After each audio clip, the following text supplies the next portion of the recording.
Thank you.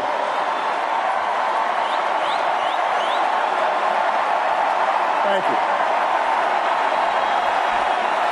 Thank you.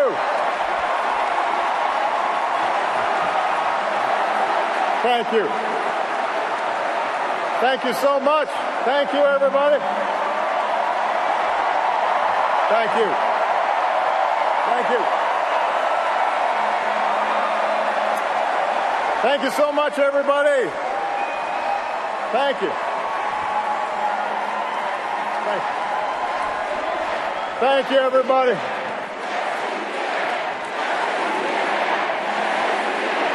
Thank you. Thank you.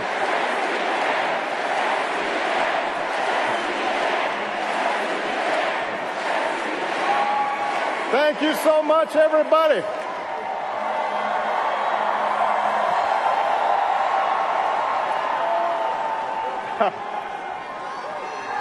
I love you back.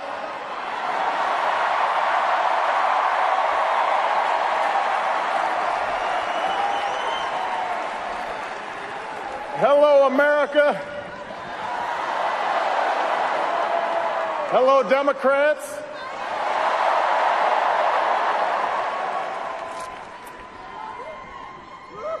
So, 12 years ago tonight, I addressed this convention for the very first time. You met my two little girls, Malia and Sasha, now two amazing young women who just fill me with pride. You fell for my brilliant wife and partner, Michelle.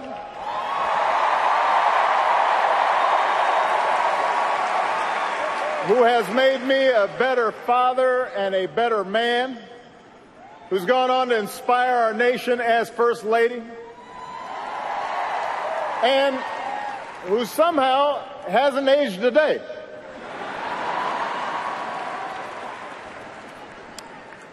I know, the same cannot be said for me. My girls remind me all the time, wow, you've changed so much, Daddy. And then they try to clean it up. Yeah. Not bad, just more mature. and it's true. I was so young that first time in Boston. And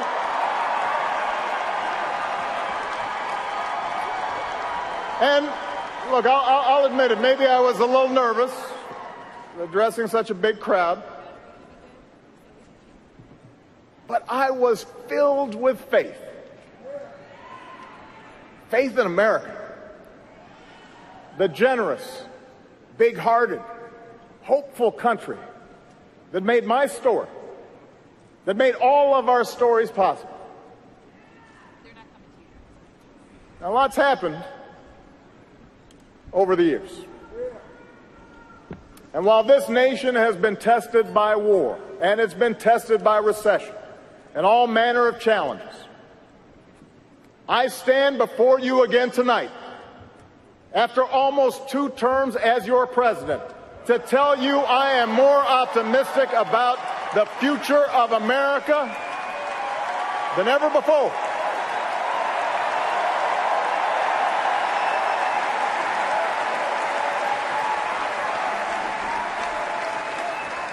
How could I not be? After all that we've achieved together, after the worst recession in 80 years, we fought our way back. We've seen deficits come down, 401ks recover, an auto industry set new records, unemployment reach 8-year lows, and our businesses create 15 million new jobs. After a century of trying, we declared that health care in America is not a privilege for a few. It is a right for everybody.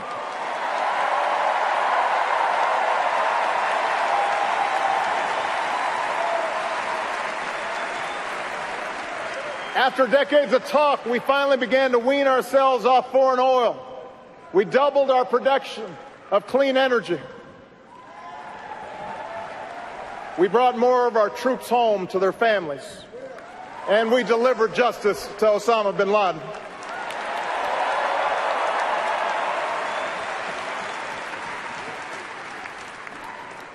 Through diplomacy, we shut down Iran's nuclear weapons program.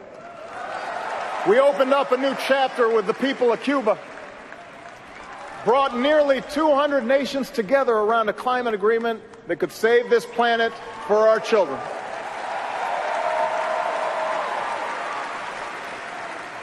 We put policies in place to help students with loans, protect consumers from fraud, cut veterans' homelessness almost in half.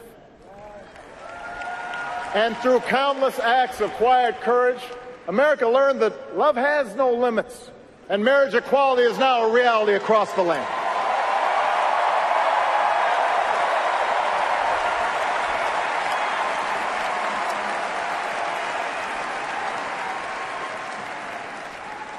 By so many measures, our country is stronger and more prosperous than it was when we started.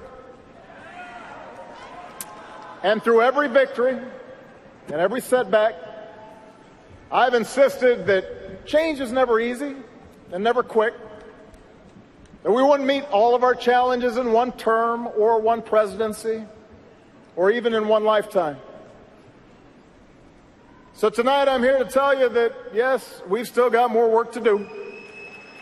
More work to do for every American still in need of a good job or a raise, paid leave or a decent retirement, for every child who needs a sturdier ladder out of poverty or world-class education, for everyone who has not yet felt the progress of these past 7.5 years. We need to keep making our streets safer and our criminal justice system fair, our homeland more secure, our world more peaceful and sustainable for the next generation. We're not done perfecting our union or living up to our founding creed, that all of us are created equal. All of us are free in the eyes of God.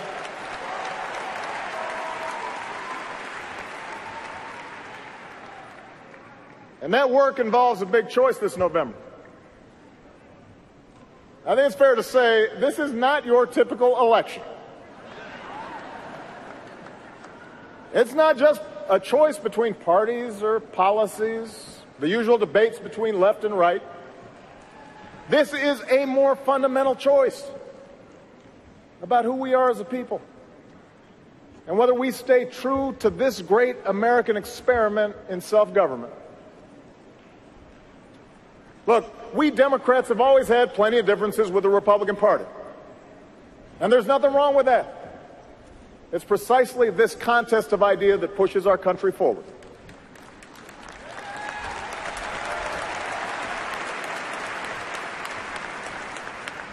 But what we heard in Cleveland last week wasn't particularly Republican, and it sure wasn't conservative. What we heard was a deeply pessimistic vision of a country where we turn against each other and turn away from the rest of the world. There were no serious solutions to pressing problems, just the fanning of resentment and blame and anger and hate. And that is not the America I know.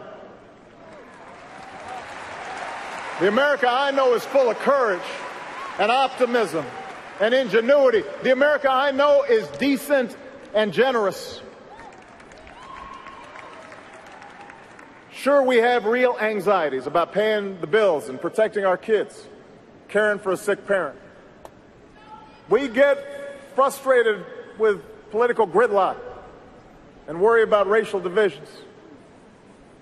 We are shocked and saddened by the madness of Orlando or Nice. There are pockets of America that never recovered from factory closures. Men who took pride in hard work and providing for their families who now feel forgotten. Parents who wonder whether their kids will have the same opportunities that we had. All of that is real.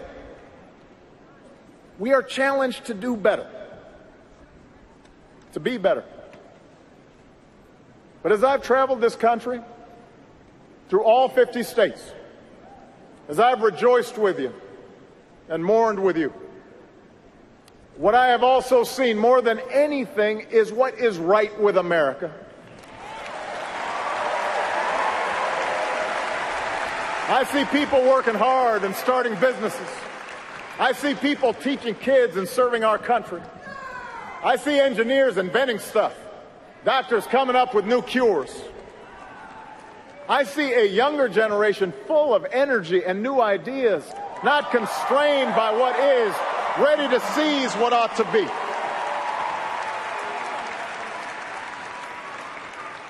And most of all, I see Americans of every party, every background, every faith, who believe that we are stronger together. Black, white, Latino, Asian, Native American, young, old, gay, straight, men, women, folks with disabilities, all pledging allegiance under the same proud flag to this big, bold country that we love. That's what I see. That's the America I know. And there is only one candidate in this race who believes in that future, has devoted her life to that future, a mother and a grandmother who would do anything to help our children thrive, a leader with real plans to break down barriers and blast through glass ceilings and widen the circle of opportunity to every single American, the next president of the United States, Hillary Clinton.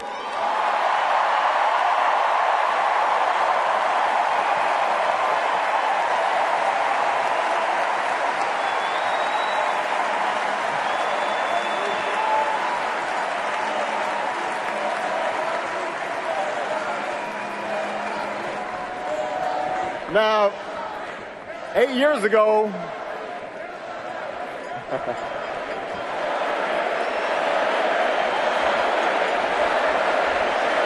that's right. Let me tell you, 8 years ago, you may remember Hillary and I were rivals for the Democratic nomination. We battled for a year and a half. Let me tell you, it was tough, because Hillary was tough. I was worn out. She was doing everything I was doing, but just like Ginger Rogers, it was backwards in heels.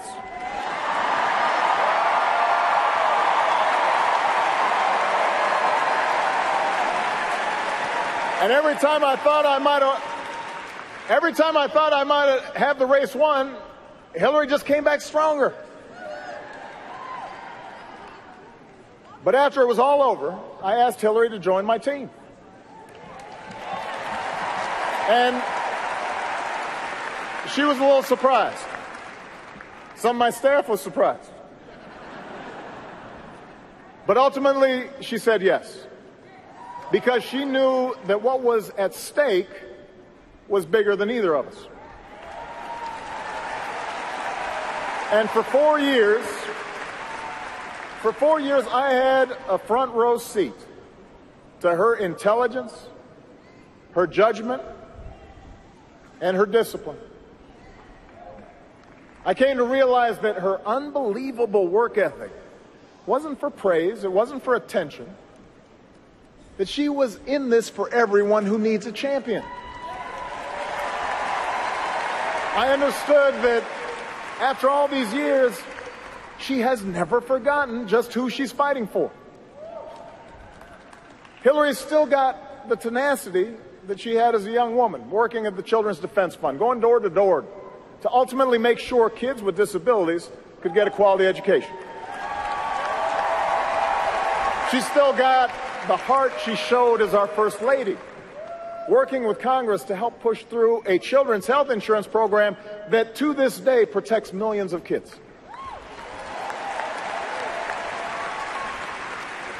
She's still seared with the memory of every American she met who lost loved ones on 9/11. Which is why, as a senator from New York, she fought so hard for funding to help first responders, to help the city rebuild. Why, as Secretary of State, she sat with me in the Situation Room and forcefully argued in favor of the mission that took out bin Laden.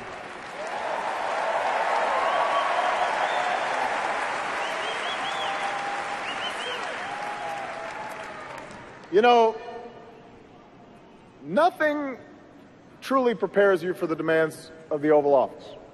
You can read about it, you can study it, but until you've sat at that desk, you don't know what it's like to manage a global crisis or send young people to war. But Hillary's been in the room. She's been part of those decisions. She knows what's at stake in the decisions our government makes. What's at stake for the working family, for the senior citizen, for the small business owner, for the soldier, for the veteran. And even in the midst of crisis, she listens to people and she keeps her cool and she treats everybody with respect. And no matter how daunting the odds, no matter how much people try to knock her down, she never, ever quits.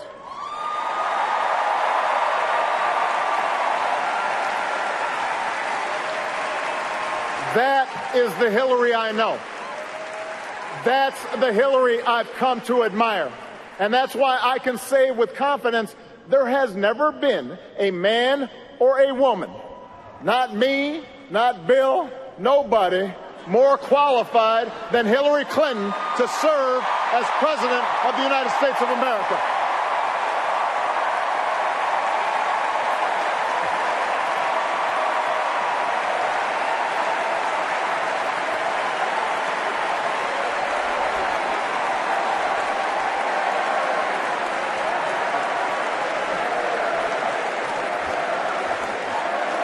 I hope you don't mind, Bill, but I was just telling the truth, man. And by the way, in case you're wondering about her judgment, take a look at her choice of running mate. Tim Kaine is as good a man, as humble and as committed a public servant as anybody that I know. I know his family. I love Ann. I love their kids. He will be a great vice president. He will make Hillary a better president, just like my dear friend and brother Joe Biden has made me a better president.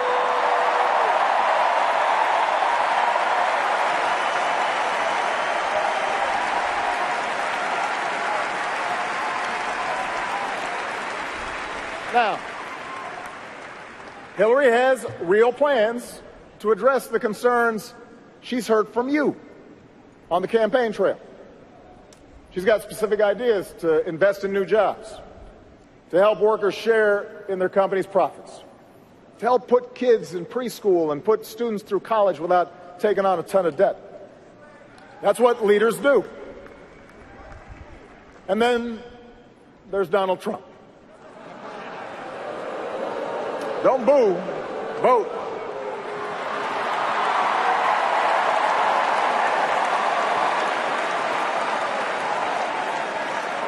Yeah, the Donald is not really a plans guy. He's not really a facts guy either. He calls himself a business guy, which is true, but I have to say I know plenty of businessmen and women who've achieved remarkable success without leaving a trail of lawsuits and unpaid workers and people feeling like they got cheated.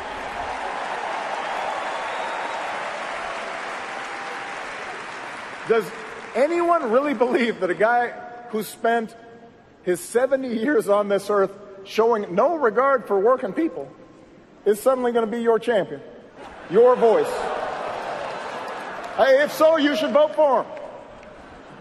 But if you're someone who's truly concerned about paying your bills, if you're really concerned about pocketbook issues and seeing the economy grow and creating more opportunity for everybody, then the choice isn't even close. If you want someone with a lifelong track record of fighting for higher wages and better benefits and a fairer tax code and a bigger voice for workers and stronger regulations on Wall Street, then you should vote for Hillary Clinton.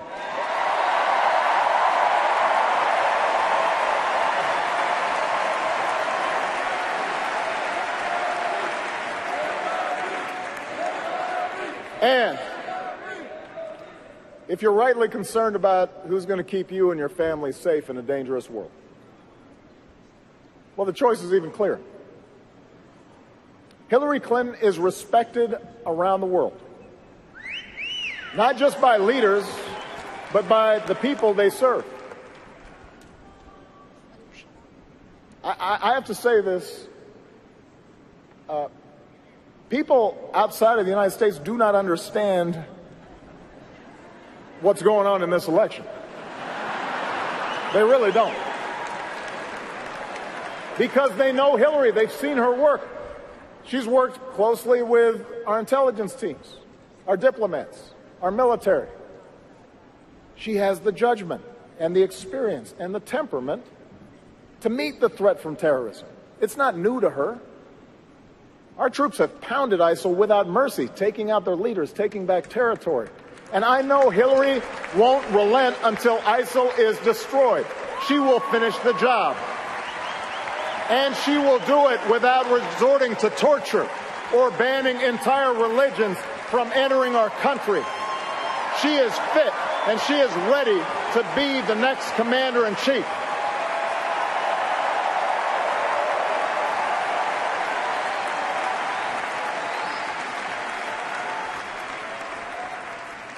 Meanwhile, Donald Trump calls our military a disaster. Apparently, he doesn't know the men and women who make up the strongest fighting force the world has ever known.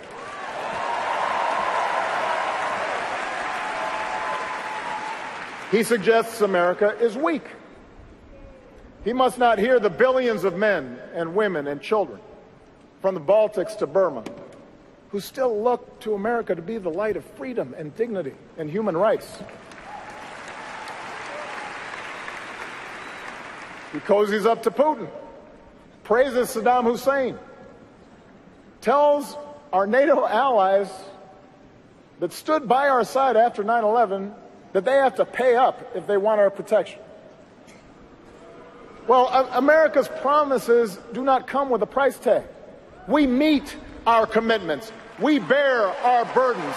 That's one of the reasons why almost every country on earth sees America as stronger and more respected today than they did 8 years ago when I took office.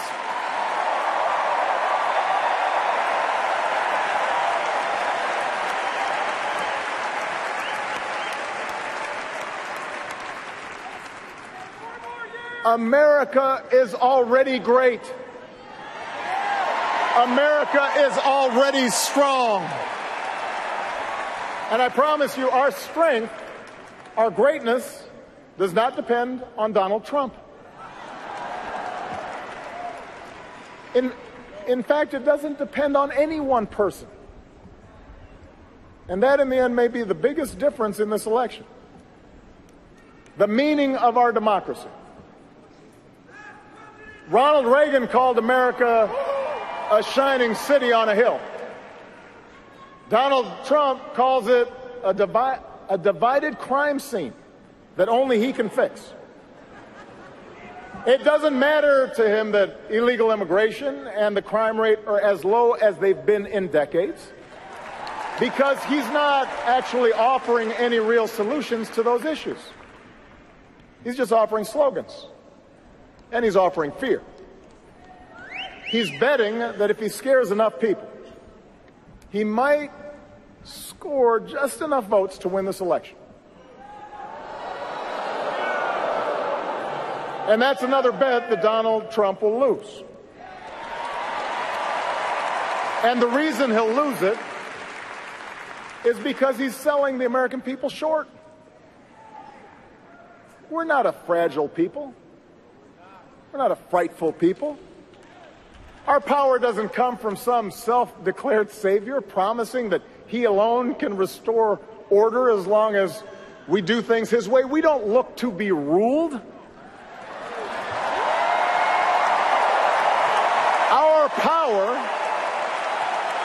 Our power comes from those immortal declarations first put to paper right here in Philadelphia all those years ago. We hold these truths to be self-evident, that all men are created equal, that we, the people, can form a more perfect union. That's who we are. That's our birthright. The capacity to shape our own destiny.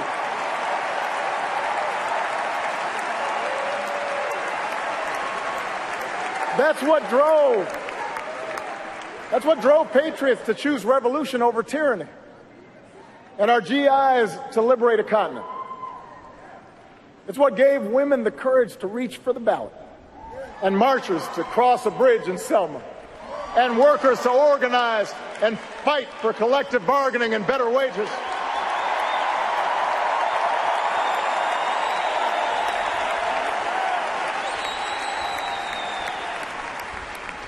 America's never been about what one person says he'll do for us.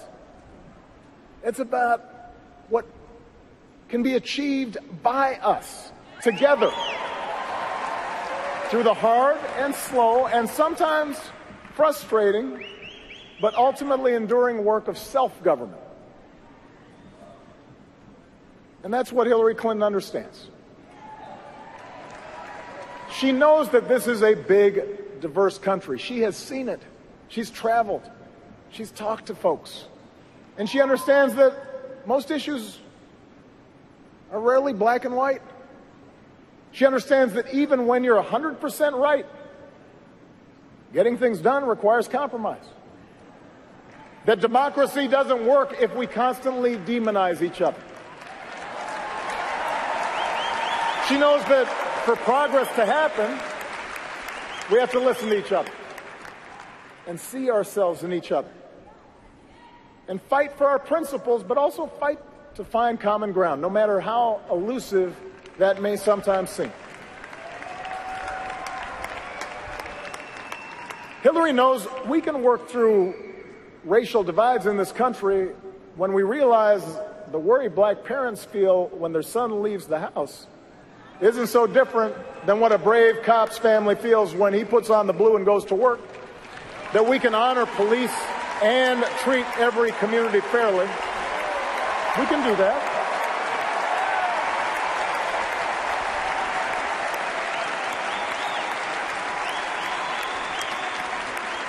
And she knows that acknowledging problems that have festered for decades isn't making race relations worse. It's creating the possibility for people of goodwill to join and make things better.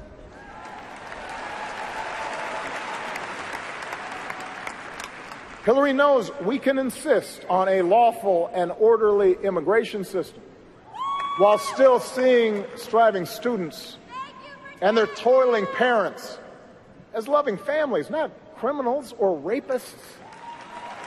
Families that came here for the same reason our forebears came, to work and to study and to make a better life in a place where we can talk and worship and love as we please. She knows their dream is quintessentially American, and the American dream is something no wall will ever contain.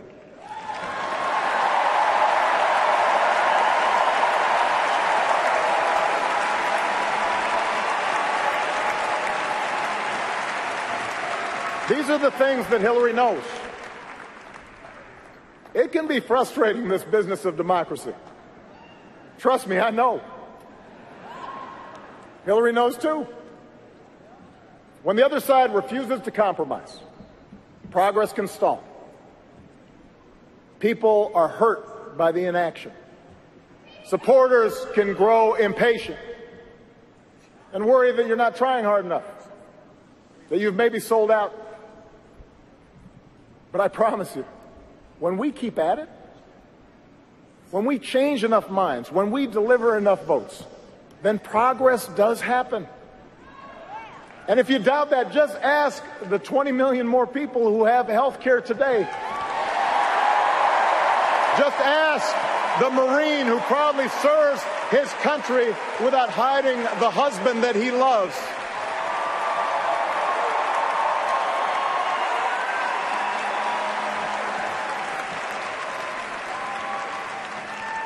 Democracy works, America, but we got to want it. Not just during an election year, but all the days in between.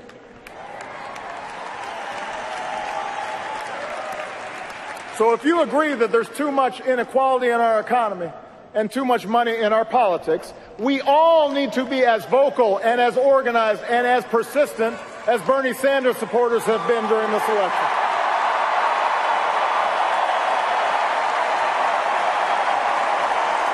We all need to get out and vote for Democrats up and down the ticket, and then hold them accountable until they get the job done.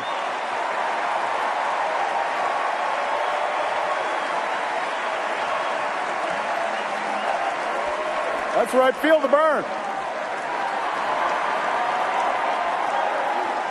If you want more justice in the justice system, then we've all got to vote not just for a president, but for mayors and sheriffs and state's attorneys and state legislatures. That's where the criminal law is made. And we've got to work with police and protesters until laws and practices are changed. That's how democracy works.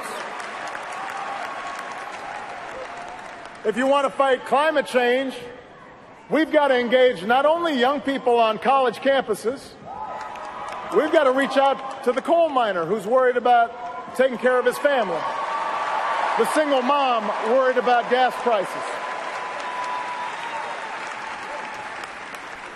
If you want to protect our kids and our cops from gun violence, we've got to get the vast majority of Americans, including gun owners who agree on things like background checks, to be just as vocal and just as determined as the gun lobby that blocks change through every funeral that we hold. That is how change happens.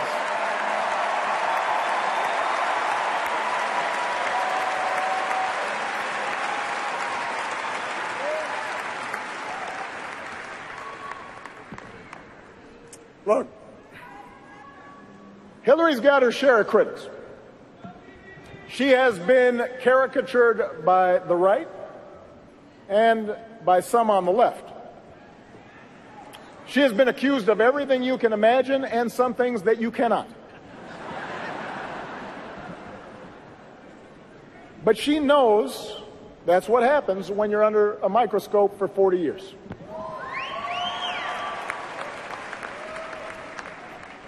She knows that sometimes during those 40 years she's made mistakes, just like I have, just like we all do. That's what happens when we try. That's what happens when you're the kind of citizen Teddy Roosevelt once described. Not the timid souls who criticize from the sidelines, but someone who is actually in the arena, who strives valiantly, who errs, but who at the best knows in the end the triumph of high achievement. Hillary Clinton is that woman in the arena. She's been there for us, even if we haven't always noticed. And if you're serious about our democracy, you can't afford to stay home just because she might not align with you on every issue. You've got to get in the arena with her, because democracy isn't a spectator sport. America isn't about, yes, he will. It's about, yes, we can. And we're going to carry Hillary to victory this fall because that's what the moment demands.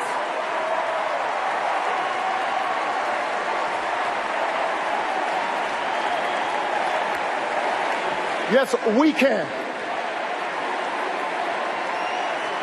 Not yes, she can, not yes, I can. Yes, we can.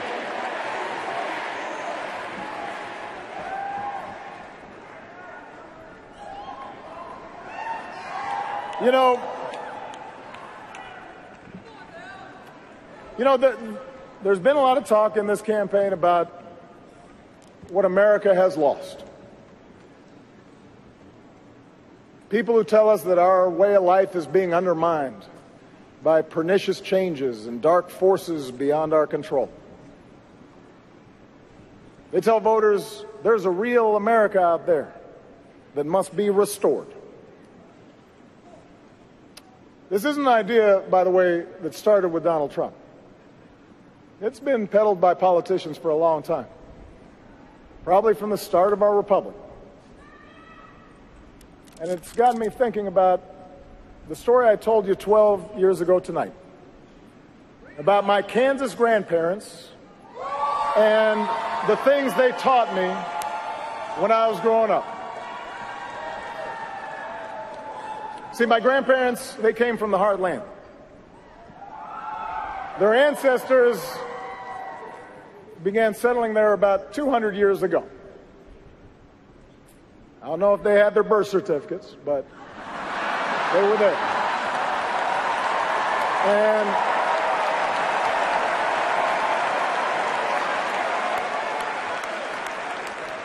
they were Scotch-Irish mostly. Farmers, teachers, ranch hands, pharmacists, oil rig workers. Hardy, small-town folk. Some were Democrats, but a lot of them, maybe even most of them, were Republicans. Party of Lincoln. And my grandparents explained that folks in these parts, they didn't like show-offs. They didn't admire braggarts or bullies. They didn't respect mean-spiritedness or folks who were always looking for shortcuts in life. Instead, what they valued were traits like honesty and hard work, kindness, courtesy, humility, responsibility, helping each other out. That's what they believed in. True things. Things that last. The things we try to teach our kids. And what my grandparents understood was that these values weren't limited to Kansas. They weren't limited to small towns. These values could travel to Hawaii. They could travel even to the other side of the world, where my mother would end up working to help poor women get a better life, trying to apply those values. My grandparents knew these values weren't reserved for one race. They could be passed down to a half Kenyan grandson or a half Asian granddaughter. In fact, they were the same values Michelle's parents, the descendants of slaves, taught their own kids living in a bungalow on the south side of Chicago. They knew these values were exactly what drew immigrants here. And they believed that the children of those immigrants were just as American as their own. Whether they wore a cowboy hat or a yarmulke, a baseball cap or a hijab.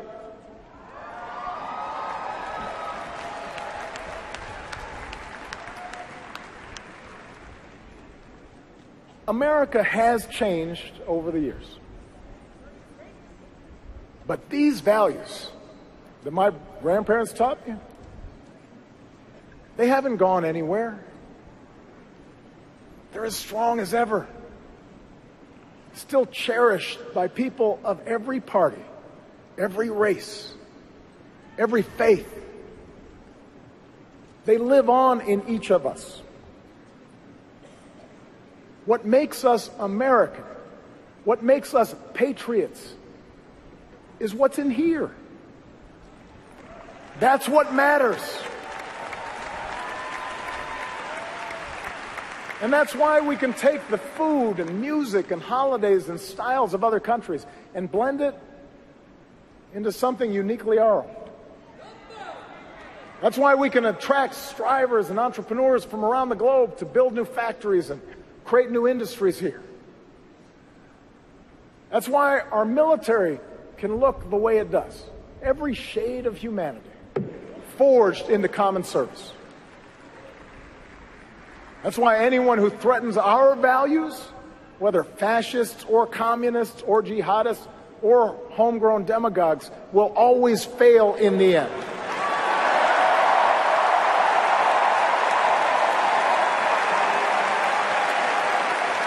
That is America. That is America. Those bonds of affection, that common creed. We don't fear the future. We shape it.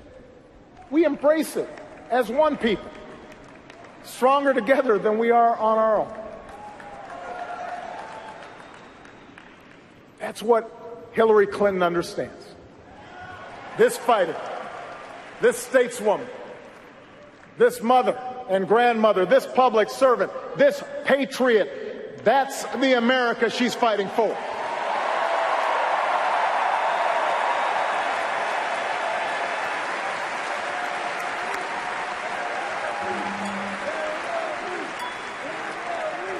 And that is why I have confidence, as I leave this stage tonight, that the Democratic Party is in good hands.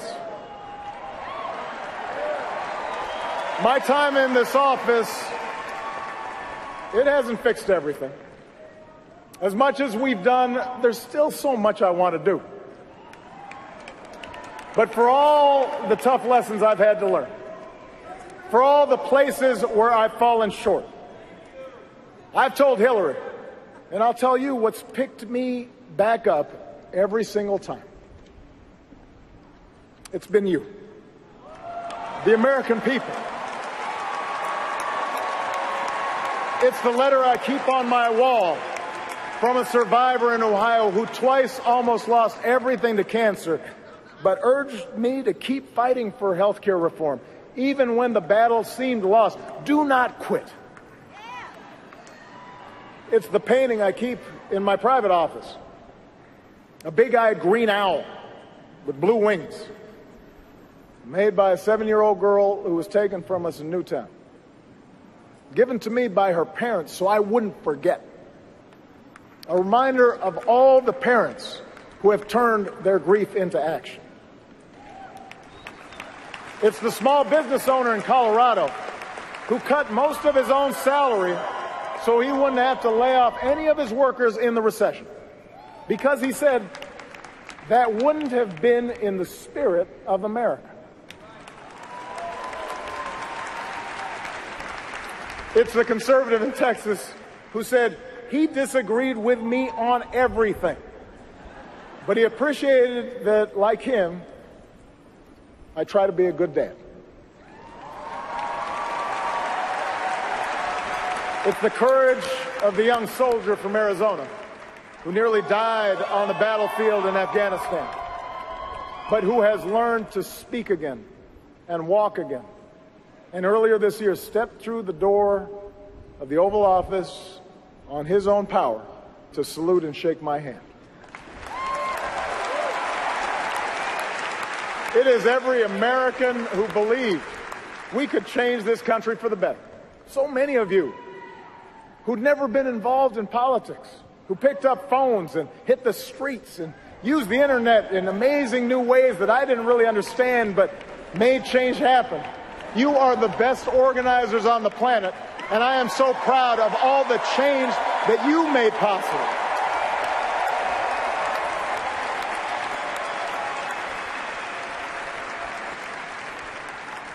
Time and again, you've picked me up. And I hope sometimes I picked you up too. And tonight, I ask you to do for Hillary Clinton what you did for me. I ask you to carry her the same way you carried me. Because you're who I was talking about 12 years ago when I talked about hope. It's been you who fueled my dogged faith in our future, even when the odds were great, even when the road is long. Hope in the face of difficulty. Hope in the face of uncertainty. The audacity of hope. America, you've vindicated that hope these past 8 years. And now I'm ready to pass the baton and do my part as a private citizen. So this year, in this election, I'm asking you to join me to reject cynicism and reject fear and to summon what is best in us to elect Hillary Clinton as the next president of the United States and show the world We still believe in the promise of this great nation. Thank you for this incredible journey. Let's keep it going. God bless you. God bless the United States of America.